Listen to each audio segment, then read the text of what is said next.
નમસ્કાર મિત્રો, હું આજે તમને મારો પોતાનો વિચાર રજૂ કરવા માગું છું. એ વિચાર શું હોઈ શકે એ કદાચ તમે લોકો જાણો મારો વિચાર, અને એમાં કેટલું સાચું છે ને કેટલું ખોટું છે એ જરા બધા ભેગા થઈને મને જણાવજો. આપણને એવું નથી લાગતું કે આપણે આ જિંદગી જે જીવીએ છીએ જન્મથી માંડીને મૃત્યુ સુધીમાં, એમાં આપણે ખરેખર ઘણી જગ્યાએ ડફોર બનીએ છીએ અને ડફોર બનતા જ રહીએ છીએ, અને આપણે એટલા હદે છેતરાઈએ છીએ કે એની કોઈ સીમા જ નથી. જો ખરેખર આપણે જાગી જઈએ તો આ છેતરપિંડીમાંથી આપણે ઘણા બધા બહાર નીકળી જઈએ છીએ, પણ એની માટે આપણી એકતાની જરૂર છે.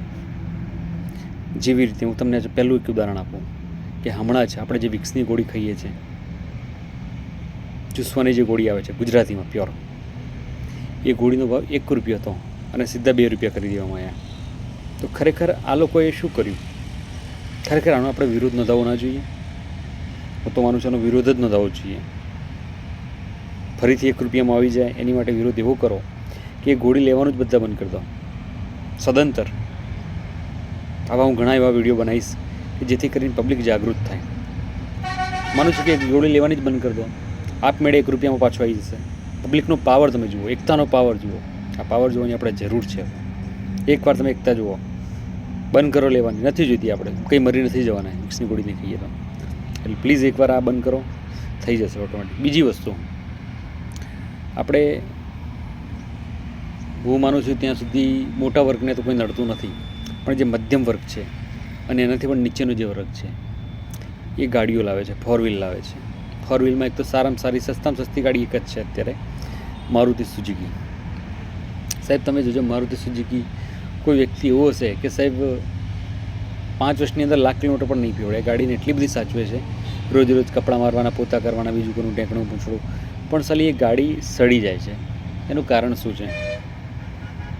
સડવાનું કારણ ખરેખર આપણે જવાબદાર છે. એમાં આપણે વિરોધ નથી કરતા. એ ગાડી લેવાની બંધ કરી દો ભાઈ. મારુતિ સુઝુકી જ્યાં સુધી અમને 100% ગાડી નહીં મળે કે જે ગાડી સડતી ના હોય એવી ગાડી અમને ના આપો, ત્યાં સુધી આ ગાડી અમારે જોઈતી નથી. કંપની ખરેખર એવી ગાડી બનાવી શકે છે કે જે ગાડીમાં સડો જ ના આવે, પણ કંપની એવું વિચારે છે કે હું ખરેખર આવી ગાડી સરસ બનાવી દઈશ તો મારી કોઈ ગાડી લેશે જ નહીં બીજી વાર. ગાડી સડશે, પતી જશે, પછી જ બીજી ગાડી પબ્લિક લેશે. એની માટે આપણે હવે આ પૂરેપૂરો વિરોધ નોંધાવવો છે. સારામાં સારી આપણે પૈસા ખર્ચીએ છીએ, કેટલા ભેગા કરીએ છીએ તમને ખ્યાલ છે ને? હપ્તા ભરીએ છીએ 5 વર્ષ સુધી, 7,000નો 8,000નો આપણે હપ્તો ભરીને ગાડી લઈએ છીએ, અને એ ગાડી સાલી રાખીએ છીએ અને 5 વર્ષમાં 8 વર્ષમાં સડી જાય છે. સડી જાય એટલે શું થાય છે? ગાડી કશા જ કામમાં નથી આવતી. એન્જિન બધું સારું હોય છે, અંદરની સીટો પણ સારી હોય છે, પણ એની બોડી સડી જાય છે. કંપની જે મટીરિયલ એની અંદર બોડીમાં વાપરે છે ને, એકદમ લો ક્વોલિટીનું વાપરે છે. હું માનું છું સારું ક્વોલિટીનું જો વાપરે ને ખરેખર તો સડવા પાત્ર જ નથી, પણ હલકું વાપરે છે. કેમ? સડી જાય, પબ્લિક કંટાળીને ગાડી વેચી મારે, નવી લે. તો સારી ક્વોલિટીનું રાખશે તો એ ગાડી પબ્લિક 20 વર્ષ 25 વર્ષે રાખશે. તમે જૂની ગાડીઓ જોજો, અત્યારે પણ જૂની ગાડીઓ જે બહુ જૂની હોય એમાં સડો જ નથી આવતો. બ્રાન્ડેડ ગાડીઓ એ પણ કોઈ પણ હોય, પછી હીરો હોન્ડાની ગાડી તમે લો અત્યારે 4 વ્હીલ, એની અંદર પણ આ જ છે. પહેલાં કેવી 2000નું મોડલ તમે જુઓ, 2005નું મોડલ જુઓ, કેટલા મસ્ત મજબૂત ગુણવત્તાવાળી ગાડીઓ હતી. અત્યારના મોડલ તમે જુઓ કેવા હલકા થઈ ગયા છે.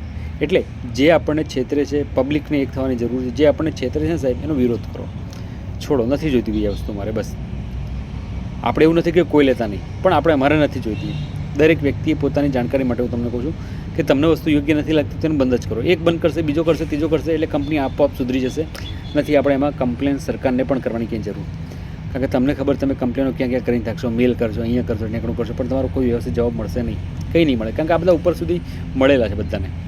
આપણું કશું આમાં ચાલે એવું નથી. એટલે મહેરબાની કરીને વિરોધ દર્શાવો અને બંધ કરો, પછી આગળ જુઓ આનું ખરેખર રિઝલ્ટ શું મળે છે. જય હિન્દ.